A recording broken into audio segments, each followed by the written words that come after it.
The Arizona desert stretched endlessly beneath the burning sun, its golden silence broken only by the soft rustle of dry wind and the lonely creak of a windmill. Samuel Carter, a quiet farmer in his late 20s, worked alone on his land, a land that had given him little more than blisters, dust, and the ache of solitude.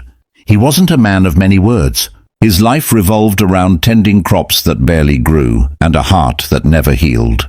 Years ago, he had lost his family to fever, and since then, he'd found comfort only in the steady rhythm of work and the whisper of the prairie at dusk. One afternoon, while mending a broken fence post near the edge of his property, Samuel noticed something unusual, a rider approaching from the horizon. The sun glared so fiercely he thought his eyes deceived him. But the closer the figure came, the clearer it became. It was a woman, tall, graceful, dressed in fringed deerskin, her braids swaying with each stride of her horse. Her eyes carried the wild fire of the Apache plains, and though her face was calm, there was strength in every line of it. She stopped before him, dismounted without a word, and stared at him with quiet intensity. "You are the one who helped my brother," she finally said in a soft but commanding tone. Samuel blinked, confused. "Your brother?" She nodded. "Last winter. He was shot near the river. You found him and brought him food. You saved his life." Samuel's face turned red. "I didn't know who he was. I just saw a man bleeding." The woman stepped closer. "My tribe does not forget kindness," she said. "My name is Nalin," he nodded shyly, wiping sweat from his brow. "I'm Samuel, just a farmer." She studied him for a long moment, her gaze steady as the desert wind. "You are more than that." That evening she stayed by the campfire near his house. Samuel, unsure of what to say, offered her water and bread. They ate in silence.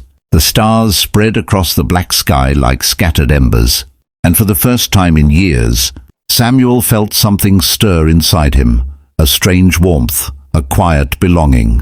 Days passed. Nalin remained nearby, saying she was waiting for a sign from her people before returning home. In that time, Samuel grew used to her presence, the way she hummed songs in her language, the way she moved with the confidence of someone who belonged to the earth itself. He watched her from afar, pretending to fix his plow, pretending not to notice her beauty or the calm power she carried. But she noticed him. One evening after sunset, she walked up to him as he stood by the barn. "Samuel," she said quietly, "you are kind. You are patient. You are strong in ways men of your kind rarely are."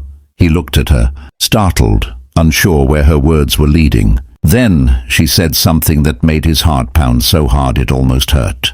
"I want a child from you." Samuel froze, his breath catching in his throat. What? She didn't flinch. "Among my people, life is sacred.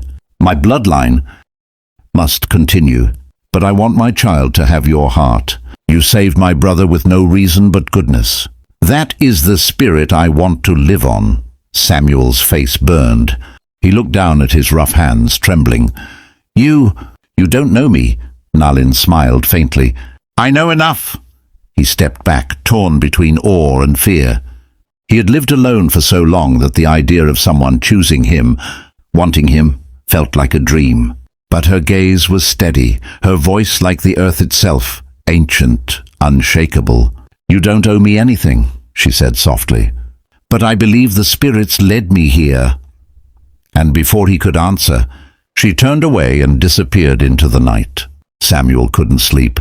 Her words echoed through the dark, haunting and beautiful. "I want a child from you." By morning, he knew that nothing in his life would ever be the same again. The next morning, Samuel searched the desert, calling her name. The wind answered, whispering through the grass, but Nalin was nowhere to be found. For 3 days he waited, torn between confusion and longing.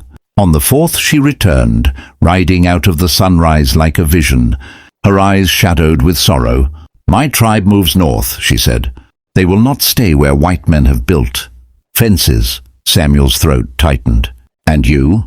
She looked toward the horizon. "I belong with them. But before I leave, I must know your answer." The question hung heavy in the air. Samuel had never been asked for something so sacred, so life-changing. He wanted to say yes, to offer her the home and peace she deserved. But he feared the world's cruelty, the whispers, the judgment, the endless divide between their people. "If we bring a child into this world," he said quietly, "they'll hate him for who he is. He'll never belong." Nalin stepped closer, her hand brushing his cheek. "Then we teach him to make his own belonging." Samuel's eyes met hers. In them, he saw courage greater than any he'd ever known. A courage born of survival, of love that defied rules and bloodlines. "You'd give everything up," he murmured. "For that?" "Yes," she whispered. "Because life is meant to be lived with heart, not fear." The wind swept across the field, carrying the scent of sage and rain. Samuel felt something break open inside him. The walls he'd built against hope, against pain. He took her hands and held them tightly. "Then stay," he said finally. "Stay with me." She smiled. Not wide, not loud, but deep, like a promise made by the earth itself. For weeks they lived side by side, planting, building, laughing. Their bond grew like the crops Samuel once thought would never rise. Nalin taught him the songs of her people. He taught her the rhythm of farming life. Slowly, the lonely prairie began to bloom with life. But the world beyond their fence was not kind. One morning, riders appeared, soldiers, their eyes sharp and cold. They demanded that all Apache leave the region. Samuel stood in front of her, refusing to let them take her away. "She's my wife," he lied boldly, his voice shaking but firm. The captain sneered. "That woman ain't your kind." Samuel's jaw tightened. "She's better than any man here." The soldiers left with threats, and Samuel knew they'd be back.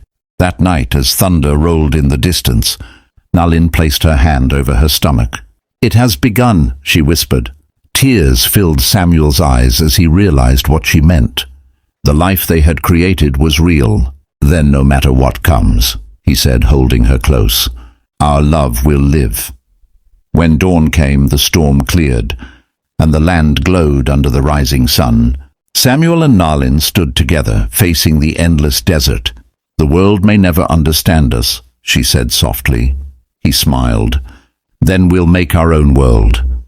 And as the wind brushed through the fields, carrying the scent of new rain and hope, they kissed, a farmer and an Apache woman, two hearts bound by fate, love, and the courage to choose each other despite everything. And if you believe love can conquer fear, kindness can bridge worlds, and courage can write history, then don't just watch.